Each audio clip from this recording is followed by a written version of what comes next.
How do you prepare for a guard's kick, but instead feel the Alpha King's hand on your cheek? He kneels in the ruins of your pride, his touch a terrifying gentleness in a court that has only ever shown you cruelty. He offers you a choice, but you know, don't you, that a king's pity is just a prettier kind of poison? Chapter 1. Scraps of a Ghost. Hunger was a predator. Tonight, it had her cornered, its claws digging deep into the hollow space behind her ribs. Nora scraped the last of the congealed gravy from a roasting pan, the rich scent of rosemary and garlic a phantom feast her body screamed for. Around her, the royal kitchens bustled, a loud, steamy world of clanging copper and shouted orders. She was a ghost here, a wraith in a threadbare apron, permitted to exist only because the head cook had a sliver of pity for orphans, even ones with traitor's blood. "Look at her," Alara sneered, her voice a whip crack over the sizzle of frying onions. "Scraping at the leavings like a stray dog. You'd think the daughter of the great Lyra would have more pride." Nora's knuckles whitened on the pan's handle. Pride? Pride was a luxury for those with full bellies. Pride was for people whose mothers hadn't been erased from history, their names spoken only in hushed, venomous whispers.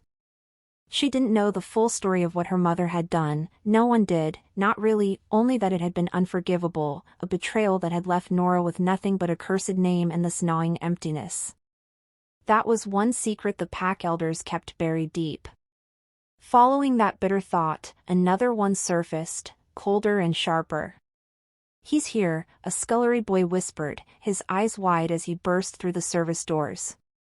"The Alpha King, he's attending the feast tonight." A current of fear and awe electrified the air. Kalen. The Wolf King. He rarely attended these formal gatherings, preferring the solitude of his war room to the sycophantic chatter of his court. His presence meant something was happening, something important. For the others, it was a source of thrilling gossip. For Nora, it felt like a tightening chain around her neck, because the king was the ultimate symbol of the power that had crushed her family. What could a king, a man who commanded legions and shaped destinies, possibly want with a simple feast? It didn't make sense.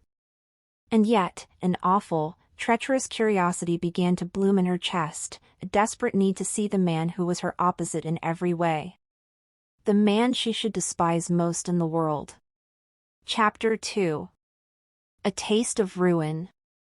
The decision to move was not a decision at all. It was a surrender. Her body, guided by the relentless pull of starvation, carried her from the suffocating heat of the kitchens. She slipped through a service corridor, her heart a frantic drum against her ribs. Just one look, that's all she wanted. One glimpse of the world that had been stolen from her. The distant sound of music grew louder, a siren's call of lilting harps and laughing voices, pulling her forward. Consequently, the light that spilled from the grand hall's archway was blinding. It was a universe of shimmering silks and glittering jewels, of tables groaning under the weight of glazed swans and towers of sugared fruit. The air tasted of roasted boar and spiced wine and warm bread. It was thick, intoxicating, and for a girl who'd eaten nothing but watery broth for 2 days, it was an agony. She pressed herself into the shadows of a marble column, a smudge of soot in a world of gold. She saw them, the pack nobles, their faces flushed with wine, their laughter echoing with easy cruelty. They lived in the sun while she survived in the dark. A portly lord, his tunic straining at the buttons, stumbled backward and bumped into her. He didn't apologize. He recoiled, his lip curling in disgust as he took in her ragged dress and gaunt face. "What is this?" he sneered, loud enough for those nearby to turn. Did a rat wander up from the cellars? Laughter rippled through the nearby nobles. Sharp. Pointed. Each chuckle was a physical blow.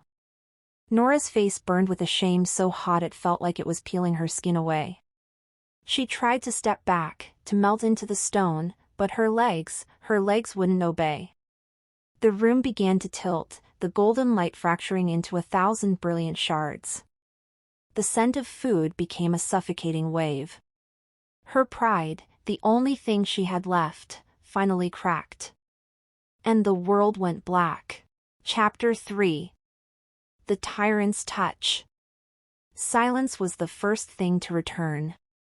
Not a peaceful quiet, but a heavy, watchful stillness that pressed in on all sides. The music had stopped.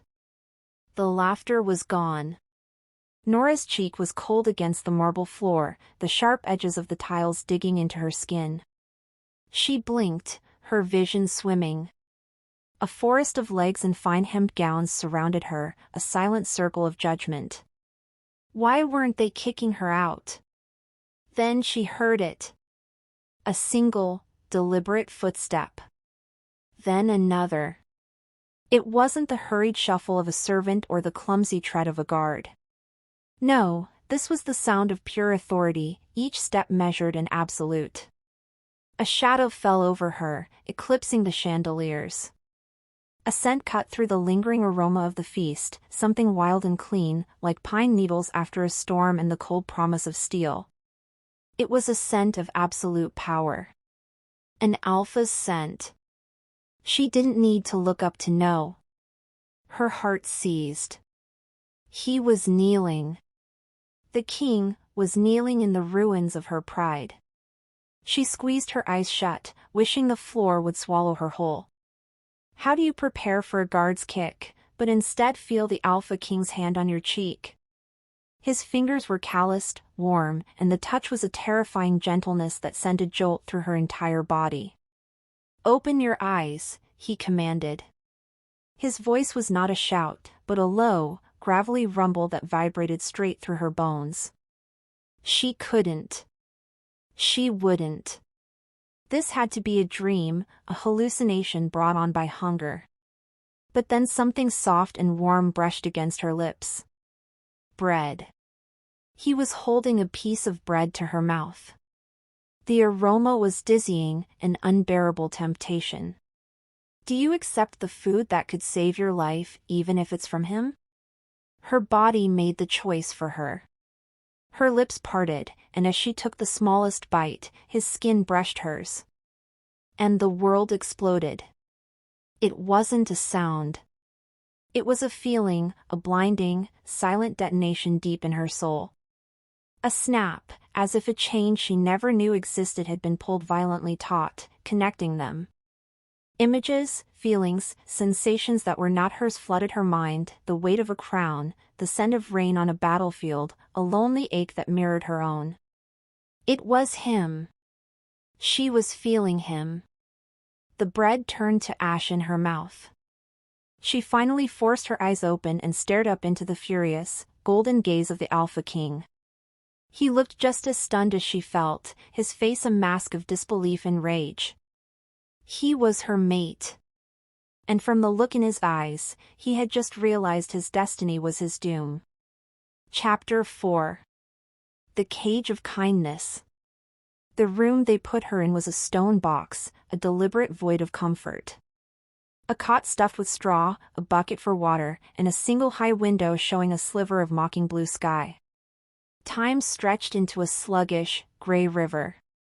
Nora waited for the executioner's heavy tread, for the guards to drag her to the dungeons for the crime of being hungry in the wrong place. Part of her, a weary, beaten-down part, almost wished for it. An end would be better than this suffocating uncertainty. What came instead was a summons, delivered by a guard whose face was impassive granite. He didn't use her name. He didn't have to. He escorted her not down into the earth's cold bowels, but up, deeper into the palace's heart, a place she had only ever glimpsed in stolen moments. Polished floors reflected her ragged form back at her, a walking smudge in a world of impossible light. Tapestries depicting ancient wolf hunts and snarling alpha ancestors seemed to watch her pass, their woven eyes full of disdain. Each step was a lifetime of dread, a march towards a fate far more complicated than a simple execution. The guard stopped before a set of oak doors, so tall and heavy they seemed carved from the bones of the world itself. He pushed one open and gestured her inside, a silent, final command. Inside, The king was waiting. Kalen stood by a massive hearth, the firelight carving his profile from the shadows, all hard angles and simmering power. The room smelled of old leather, wood smoke, and something else, something that was just him, that wild, clean scent of pine and steel. He didn't look at her. He stared into the flames as if searching for an answer she could not provide, his silence a weapon all its own. "You caused a significant disturbance," he began at last, his voice a low thunder that vibrated in Nora's bones. "An embarrassment to the court. An insult to my guests." Nora's chin lifted, a single, foolish act of defiance. "I was starving." His jaw tightened.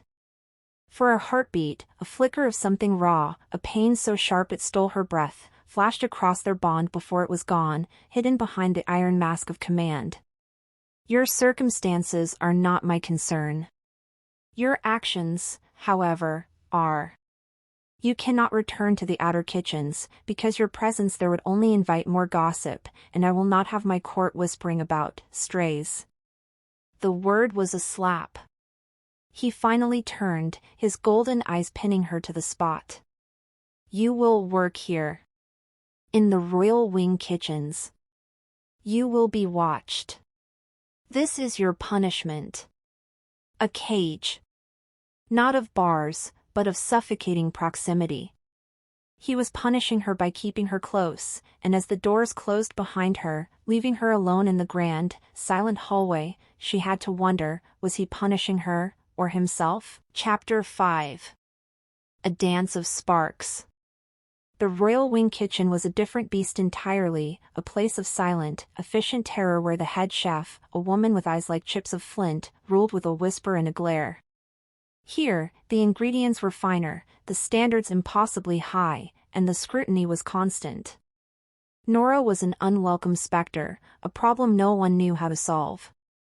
The other staff gave her a wide berth, their fear of the king's strange decree warring with their open contempt for her bloodline.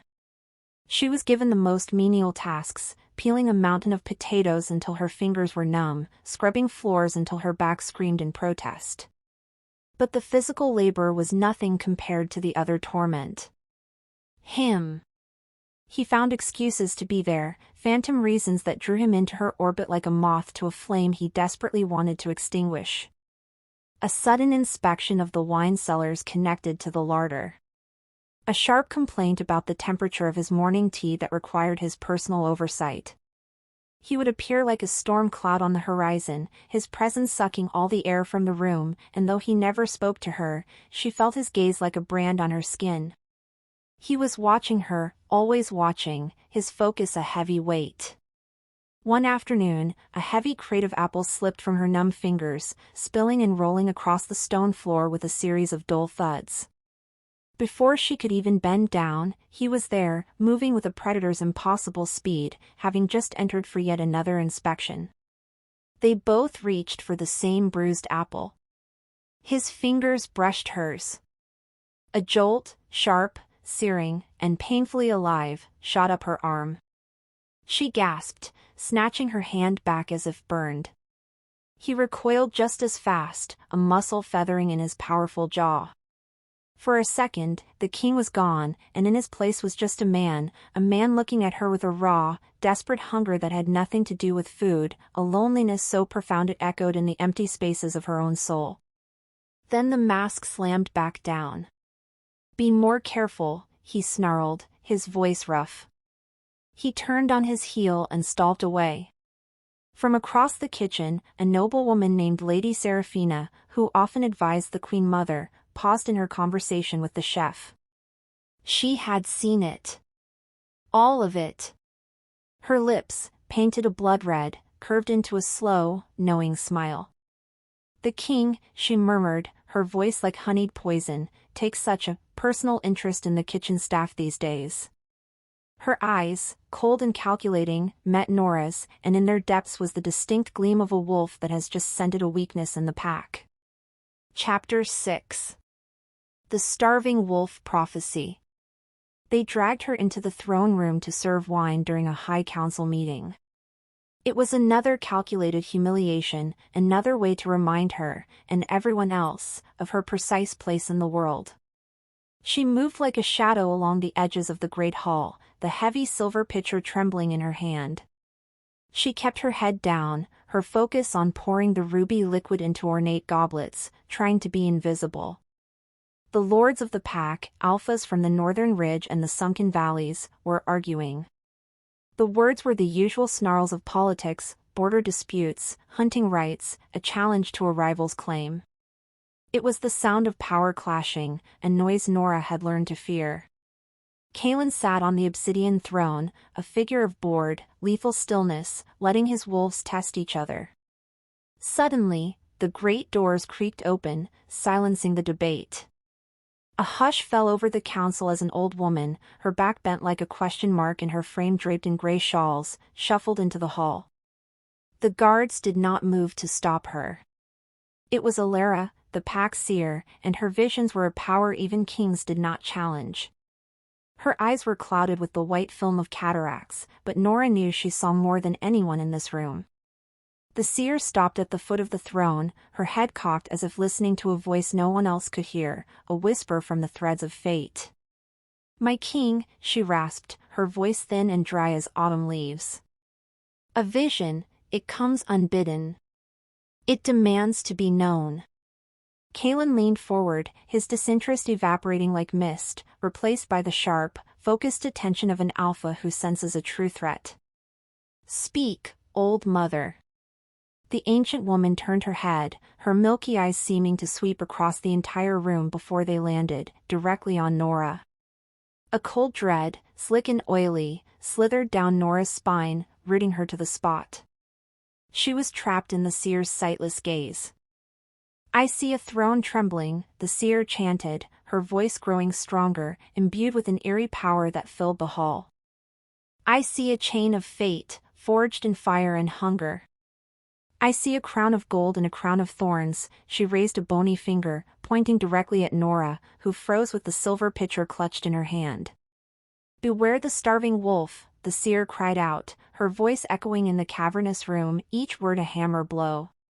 "For the mate bond has struck the heart of the mountain, and the starving wolf will bring the Alpha King to his knees, through love, or through ruin." Every head in the room swiveled to stare at her. She was no longer a servant, no longer a ghost, no longer a traitor's daughter. In a single, terrifying moment, she had become a prophecy. A weapon. A threat. Kalen rose from his throne, his face a thundercloud of pure fury. "Nonsense," he boomed, his voice shaking the very stones. "The ravings of an old woman addled by age. This council is dismissed." He rejected it for all to hear, a king denying fate. But Nora felt it, a secret tremor through the bond that no one else could, a sudden, sharp spike of ice-cold fear. His fear. And in that moment, she knew her life had just become infinitely, horrifyingly more dangerous. Chapter 7. The Shadow on the Wall. After the prophecy, Nora became a walking omen. The whispers followed her everywhere she went, a rustling tide of fear and morbid curiosity from the other staff.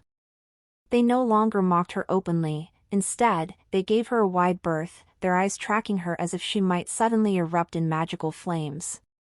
She was a ghost of a different sort now, not invisible, but a spectacle, a curse given flesh. But it was the king's attention that truly unnerved her, a constant, silent pressure at the back of her neck. He was an obsession. A shadow on the wall. She would be tending the gardens and see his silhouette in a high window, still and watchful. She would walk a deserted corridor and catch the scent he left in his wake, pine, steel, and a storm waiting to break. This connection was a two-way street, a cruel joke played by fate. Through the bond, she felt the echo of his own torment. A gnawing restlessness that mirrored her hunger, a deep weariness from sleepless nights spent pacing his chambers. The bond was a living thing, and it seemed to ache when they were apart, a low thrum of anxiety that wasn't entirely hers. It was a curse of shared misery. During a formal evening gathering where she was tasked with serving, a haughty noblewoman, a close friend of Lady Seraphina's, accidentally upended a goblet of dark wine. The cold, sticky liquid soaked the front of Nora's thin tunic, clinging to her skin.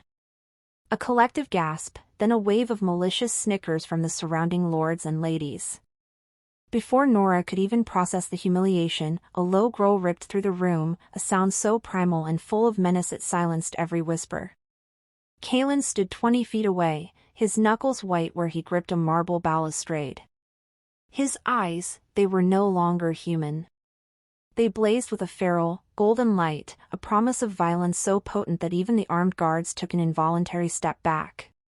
He didn't move, but his raw fury rolled through the hall, a silent declaration that he was seconds away from tearing out the throat of anyone who harmed what was his. Chapter 8.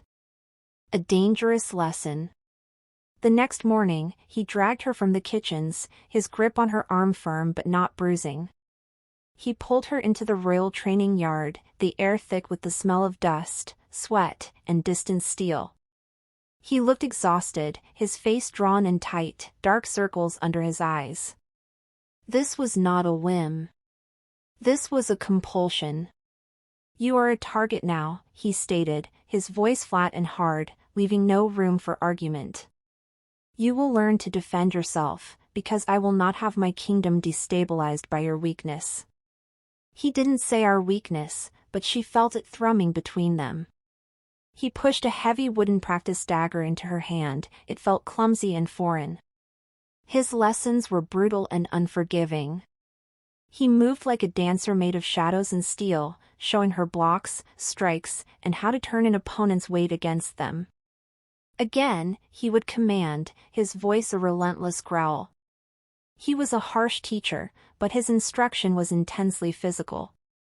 His hands were constantly on her, correcting the angle of her elbow, shifting her hips to improve her stance, his touch a confusing fire that both terrified and thrilled her. He was all muscle and heat and the scent of pine and barely contained rage. During a sparring drill, she saw an opening and lunged, trying to use a move he'd just shown her. He countered instantly, his larger body trapping hers, their momentum sending them stumbling together against the training post. Suddenly, they were chest to chest, his arms caging her in, her hands flat against the hard wall of his torso. His head dipped low, his breath warm and shaky on her lips. His golden eyes were dark, swirling with a conflict that went far beyond a simple lesson. Closer, he was getting closer. The world narrowed to the charged space between their mouths. A guard's sharp, deliberate cough from the entryway shattered the moment like glass. Kalen shoved her away from him as if she were poison, a look of profound self-loathing twisting his features before he stalked out of the yard without another word, leaving her trembling and utterly breathless. Chapter 9. The Alpha's Claim. Lord Forlag, the British rival Alpha from the Northern Ridge, saw the prophecy not as a threat, but as an opportunity. He was a patient hunter, and he waited until Nora was alone, collecting linens from a storage room in a less-traveled wing of the castle. The hallway was long, lined with ancient tapestries that seemed to swallow the light, the shadows deep and menacing. He materialized from one of them, his bulk blocking her only escape route. His scent was heavy, a cloying mix of wet earth and old blood. "So you're the little prophecy wolf," he sneered, his eyes roaming over her in a way that made her skin crawl. He crowded her, forcing her back against the rough, woven fabric of a tapestry depicting a bloody battle. "They say you'll bring the king to his knees. Perhaps you'd simply prefer a stronger alpha." His hand, thick with muscle and dark hair, reached for her arm. A palpable shift in the atmosphere. The air grew cold, heavy, and a silence so profound it felt like a sound descended on the hallway. Kalen was there. He stood at the far end of the corridor, not having made a sound, a predator materializing from the gloom. His eyes were not human, they were pure, molten gold, his lips peeled back from his teeth in a silent, deadly snarl. The air crackled with his power, thick and suffocating. He didn't raise his voice, he didn't have to. The promise of death was in his stance, in the predatory stillness that preceded a kill. Foreleg froze, his bravado evaporating into the raw, instinctual fear of a lesser wolf facing its master.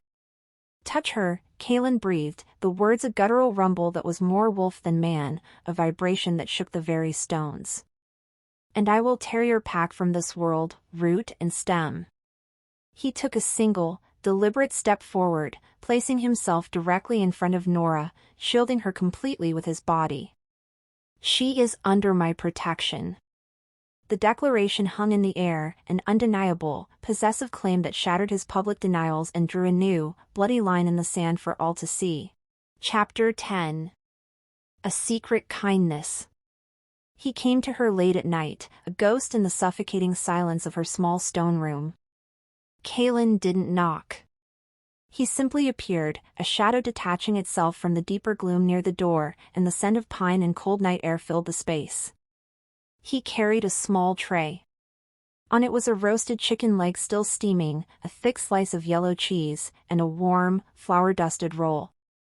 It wasn't scraps. It was a meal prepared with care. "You are useless to the crown if you collapse again," he grumbled, his voice a low rasp that did nothing to hide his exhaustion. It was a flimsy excuse, a shield for the raw, aching concern she felt pulsing from him through the bond. Pride, that old, stubborn friend, demanded she refuse it. It felt like pity, and pity was an insult she couldn't bear. But her traitorous body, her gnawing, relentless hunger, ached with a gratitude so profound it felt like a betrayal of its own. She reached for the plate, and their fingers brushed for a dangerous, electric moment. The connection between them flared, a brief, silent conversation of shared loneliness. "Is this another punishment, my king?" she asked, her voice barely a whisper, laced with an irony she couldn't suppress. His gaze was heavy, filled with a weariness that seemed older than the mountains surrounding their kingdom. He looked away, toward the sliver of moon in her high window. "The council grows restless," he admitted, the words tasting like ash in his mouth. "They see the prophecy as a looming storm. They see you as the heart of it." He paused, his jaw tight. "They are calling for a formal renunciation, a public declaration in front of the entire court. They believe it's the only way to quell the unrest and prove the prophecy false." He left as silently as he arrived, leaving behind the food and a new, colder fear that settled deep in her bones. Chapter 11. The Traitor's Mark. The next day, they dragged her from the kitchens without a word. Guards flanked her, their expressions grim, propelling her towards the throne room. The air in the great hall was frigid and thick with hostility. At the foot of the throne stood Lycoris, Kaelin's most trusted beta, his face a mask of solemn duty. Lady Seraphina and her allies stood nearby, their expressions radiating smug triumph. Nora knew, with a sickening certainty, that she had walked into a perfectly constructed trap. Lycoris held up a scroll, its ribbon the color of dried blood. "We found this in her room, my king." Correspondence with the southern rebels, promising them inside knowledge of the palace's defenses. He then produced a small, wicked-looking dagger, its hilt inlaid with a familiar crest. "And this, sealed with her mother's traitorous mark, meant for your heart." A lie. A cold, elaborate, and brutally effective lie. A collective gasp went through the court. Nora's blood ran to ice. Her gaze flew to Kaelin, silently pleading with him, hoping he would feel the truth of her innocence through the bond. She felt a hurricane of his emotions instead, his fierce, protective love for her crashing against the cold, unyielding wall of his duty to the pack. He was trapped. Cornered. The lords were shouting, the council demanding action. He rose to his feet, his face an unreadable mask of iron. His voice, when it came, was the chilling sound of winter, each word a hammer blow to her soul. "The Omega is nothing to me," he declared, the words echoing in the stunned silence. "Her blood is tainted, and her presence in this court was a mistake I now rectify." She is hereby stripped of my protection and will be dealt with as the traitor she is." The court roared its approval. Kaelin wouldn't look at her. He had chosen his throne. He had shattered her in front of the world. In the ensuing chaos, Lord Fourleg stepped to her side, his expression one of false sympathy. "A king's words are cruel," he murmured. "But an alpha's protection can be found elsewhere." Chapter 12.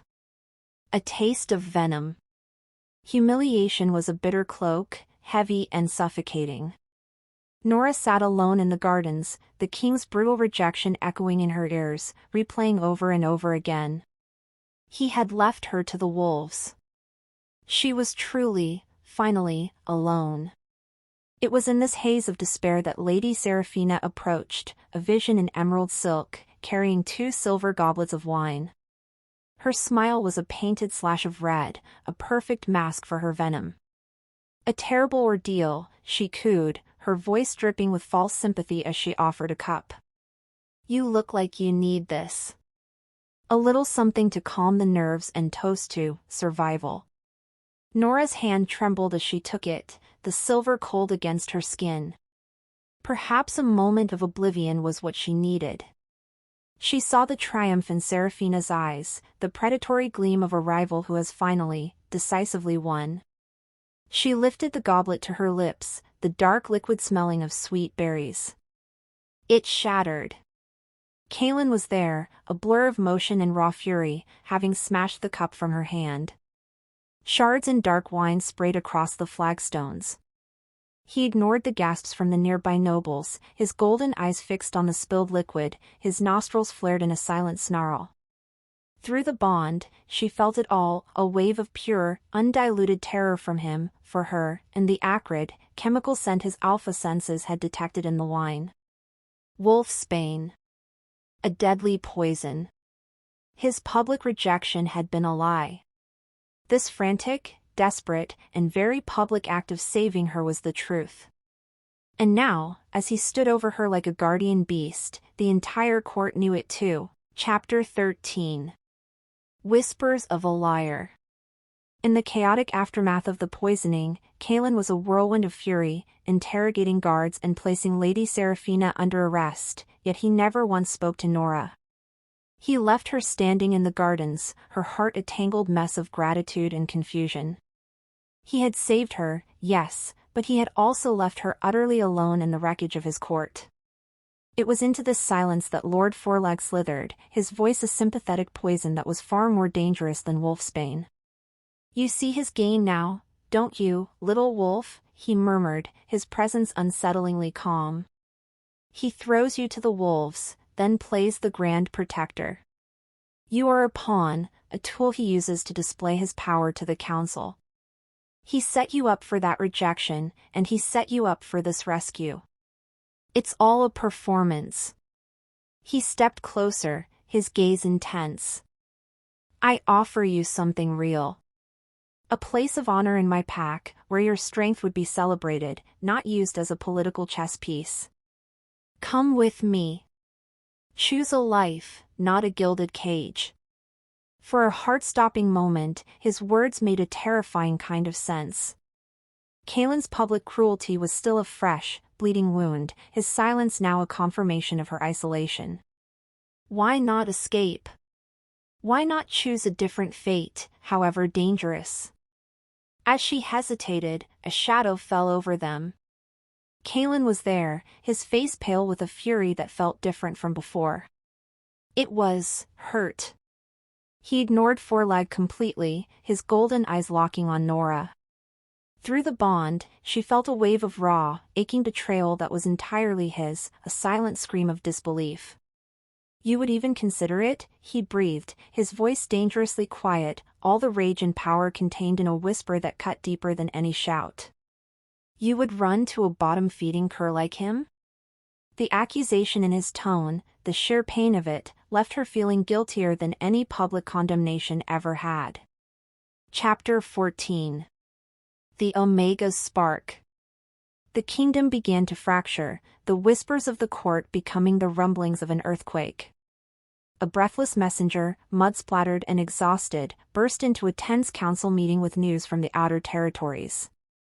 The Omegas, for generations a caste of silent, oppressed servants, were stirring. They had heard the prophecy.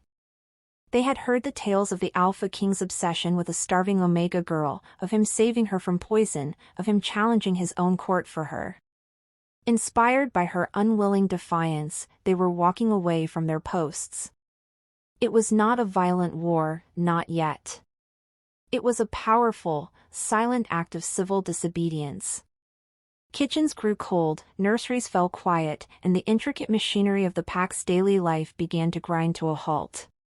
They carried no weapons, only banners with crude drawings of a lone wolf howling at the moon, a symbol that was unmistakably her.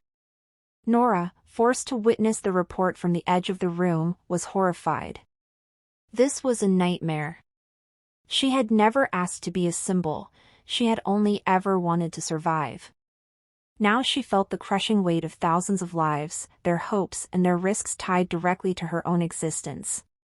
Lycoris, the treacherous beta, seized the moment, his voice ringing with cold, irrefutable logic. The pack is bleeding from the inside out, my king.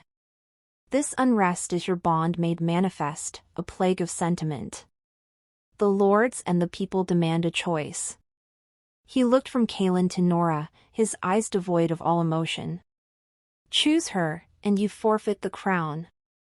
The kingdom will not follow an alpha ruled by his weakness. The ultimatum was not a threat, it was a statement of fact, and it was utterly chilling. Chapter 15. A bond of sickness.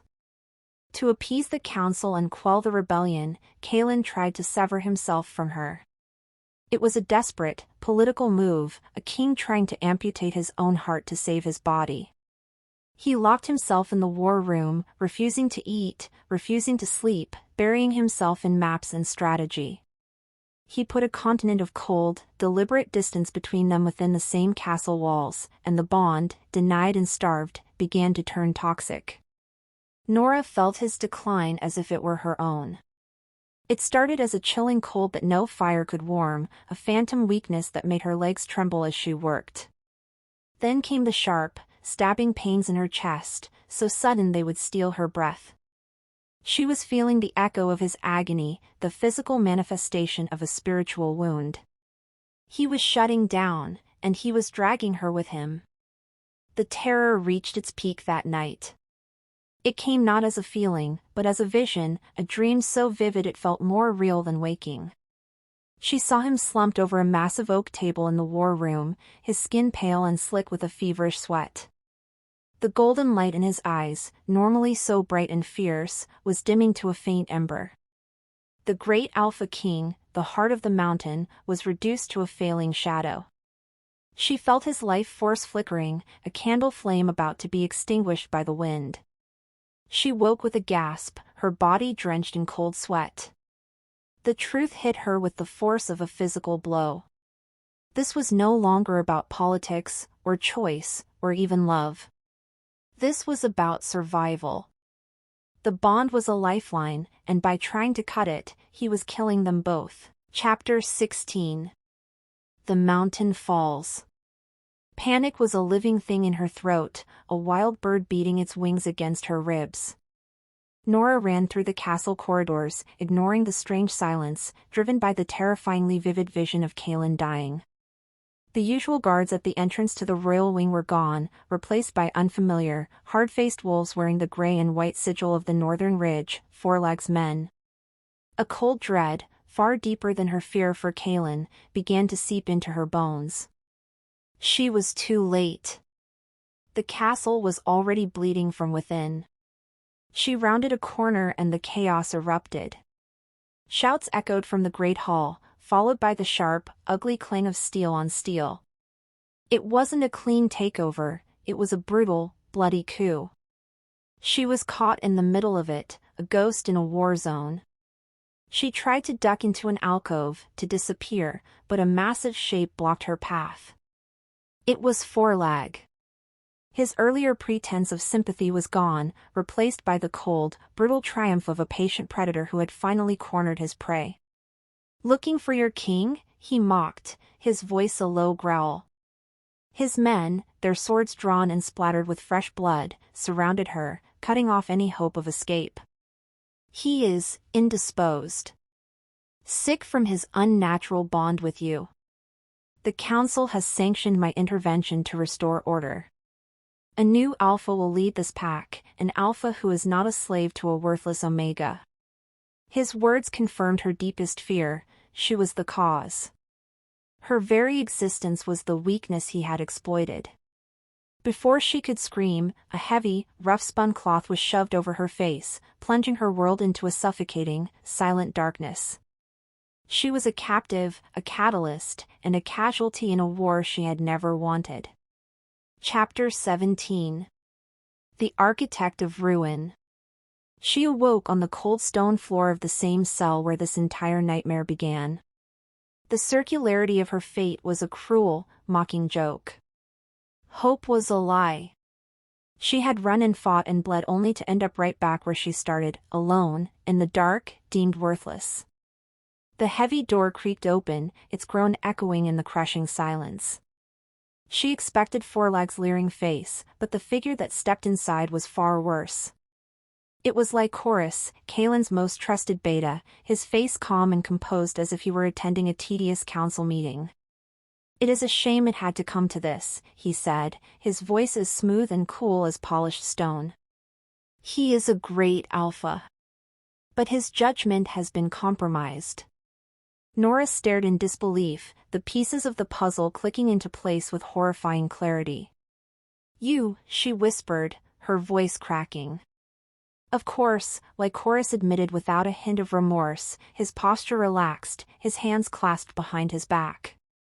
"The forged letters, stoking the council's fear of the Omega Rebellion, the deal with Forlag to assume the throne while I guide him from the shadows, all of it.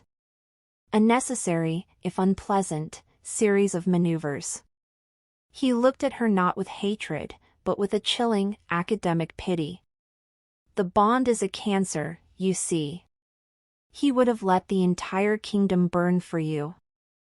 I am not betraying my king, I am performing a necessary surgery to save the pack from its own heart. He will thank me for it one day." The betrayal was so complete, so absolute, it hollowed her out. It wasn't about power or greed. It was about her. Her love, her bond, her very soul was the disease he was trying to cure. It was true. She was a curse. Chapter 18. All is lost. They dragged her to the throne room like an animal to the slaughter. It was a mockery of a court. Forlag sat slumped on the obsidian throne, looking brutish and out of place, while Lycoris stood beside him, the true power, the calm and collected judge. The hall was filled with their supporters, their faces a mixture of triumph and fear. Her sentence was swift, delivered by Lycoris with cold finality. Death. To cleanse the pack of the prophecy's taint and restore the natural order. Nora didn't fight. A strange, cold calm settled over her. This was her destiny. She was born of a traitor, a scrap of nothing, never meant to be chosen. This was the only possible end to her story. She was a footnote in someone else's history. Then, they brought Kaelin in. He was bound in heavy, silver-laced chains that sizzled and smoked where they touched his skin, the poison sapping his strength. He looked ravaged by his sickness and the agonizing betrayal, but his golden eyes found hers, filled with a despair that mirrored her own. Forlag laughed, a booming, ugly sound. "Choose, Kaelin," he roared. "Renounce this curse forever, swear fealty to me as your alpha, and you may live to serve the pack. Or you can die with her." Kaelin's tortured gaze held hers. He was broken. Defeated. She felt the last flicker of his hope die through the bond. After a long, torturous silence, he gave a slow, seemingly final nod of assent. He chose the throne. He chose to live without her. The final betrayal was complete. As the executioner raised a gleaming silver axe, its edge promising a cold, swift end, Nora closed her eyes, a single tear escaping. She never saw the blur of motion, or heard the chains shatter like glass. Chapter 19. A shield of a heart. The executioner's axe was a lie. A piece of theater. As it began its arc, the sound that shattered the silence was not the whistle of a blade, but the explosive report of silver-laced chains shattering like glass. Nora's eyes flew open. Kalen was free. His nod hadn't been surrender, it was a bluff, a breath of feigned weakness to make his captors lower their guard for one fatal second. He moved with the impossible speed of a striking viper, lunging not for escape, but directly for foreleg on the throne. The hall erupted into chaos. But the true threat was never the man in the chair. It was the serpent beside it. Like Horus, his face a mask of cold fury at his plan unraveling, gave a sharp nod. A guard, loyal to the beta, moved to intercept Kalen, a gleaming silver dagger aimed at his exposed back. In that heart-stopping instant, a fire ignited in Nora's soul, burning away every last remnant of her despair. All her life, she had been a victim. A scrap. A thing to be acted upon. Now, a fierce, primal instinct screamed at her to act. It was not a thought. It was a roar of love. She moved. Her body, clumsy and weak, launched itself forward in a desperate, stumbling lunge. She threw herself between the assassin's blade and the king's back, a final, defiant choice to become a shield rather than a sacrifice. Pain, white-hot and blinding, erupted in her side, a searing fire that stole the very breath from her lungs.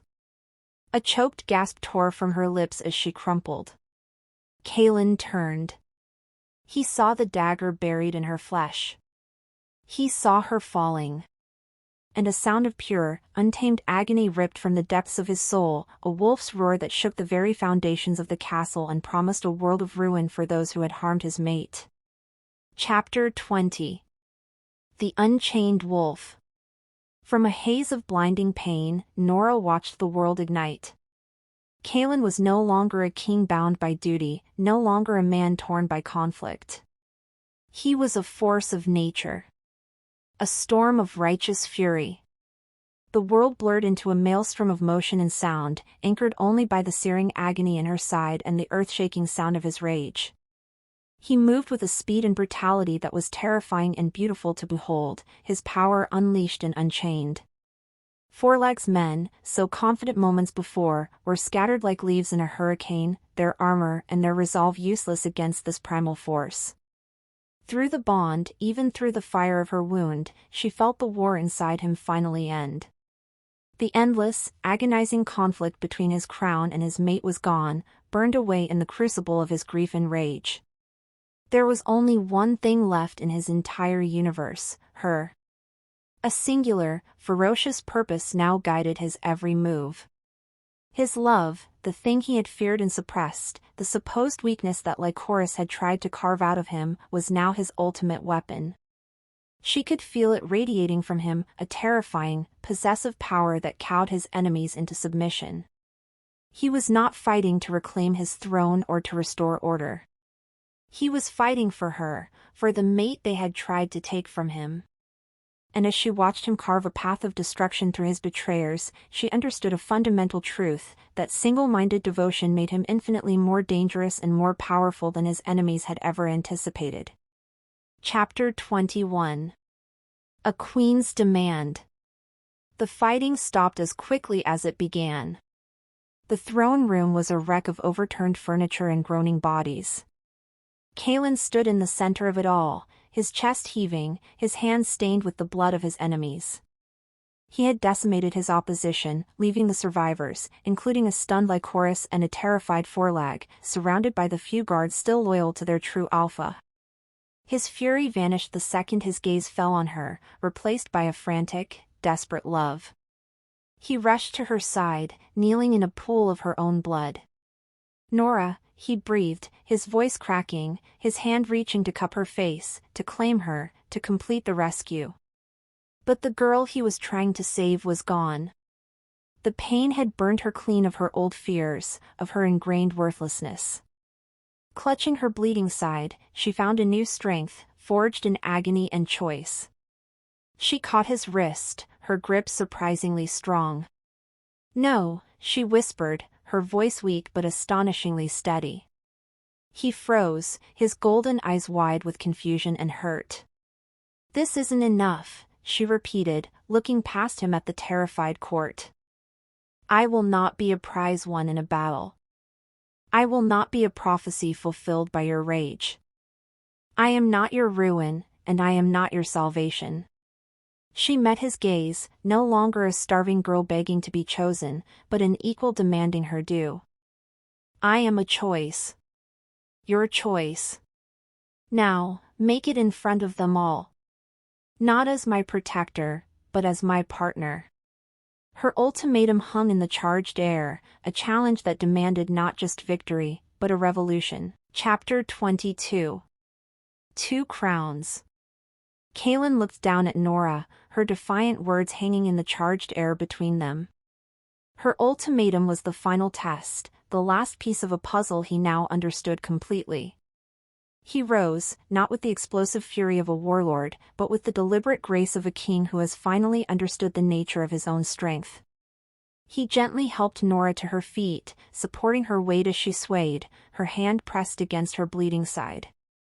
Together, they faced the stunned, silent court. "You were right," he declared, his voice ringing with a new kind of authority, clear and calm.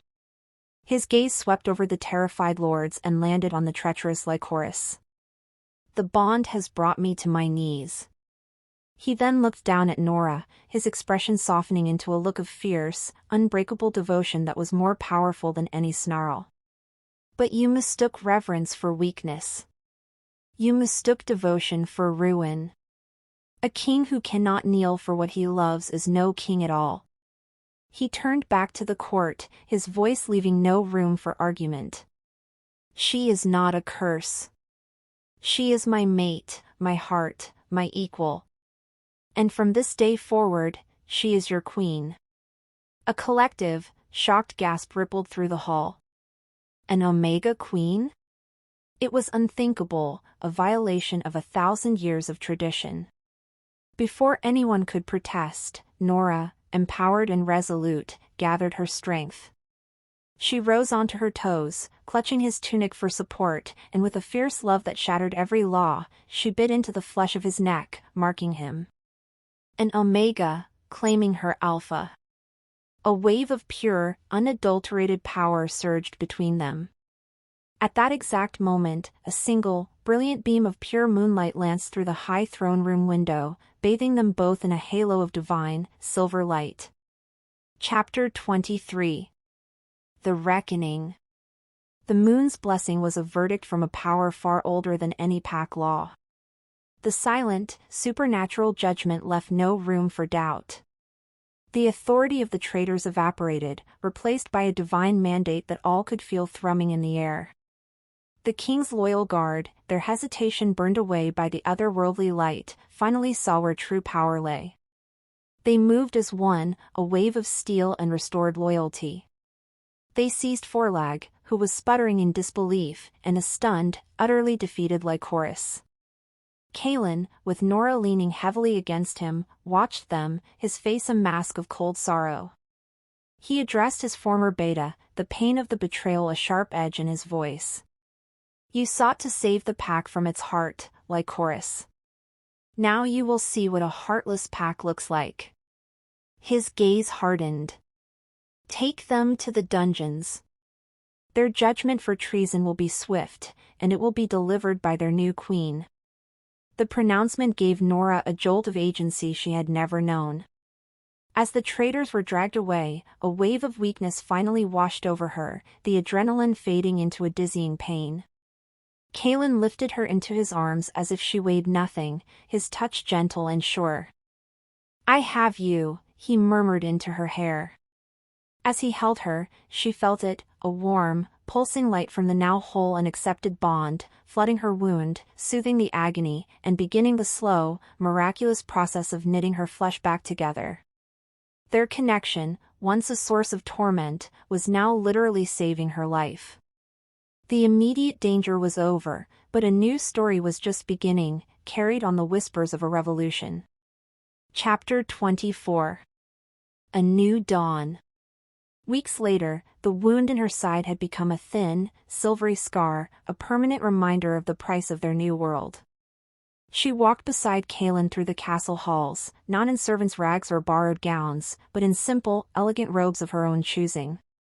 She was no longer a ghost here. The court parted before them, their bows and curtsies no longer filled with scorn or fear, but with a new, tentative kind of respect. The story of the moon's blessing had spread, and no one dared question a queen who had been chosen by the goddess herself. They stepped out onto the great balcony, the same one from which she had once watched the nobles, feeling like an outsider peering into another universe. Now, she stood in the sun, facing the entire pack assembled in the courtyard below. The core emotional question that had haunted her every waking moment finally had its answer. Can a starving, unwanted Omega ever be truly chosen, not just by fate, but by love? Yes. But only because she had, in the end, learned to choose herself first. Kaelin took her hand, his fingers lacing through hers. They stood not in the traditional hierarchy of alpha and mate, a leader and his possession, but as true equals. The starving girl was now the queen who had rewritten her own destiny.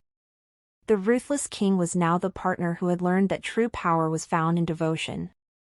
He leaned in, and their kiss was not an end to a story, but a promise under the bright, hopeful sun of a new dawn.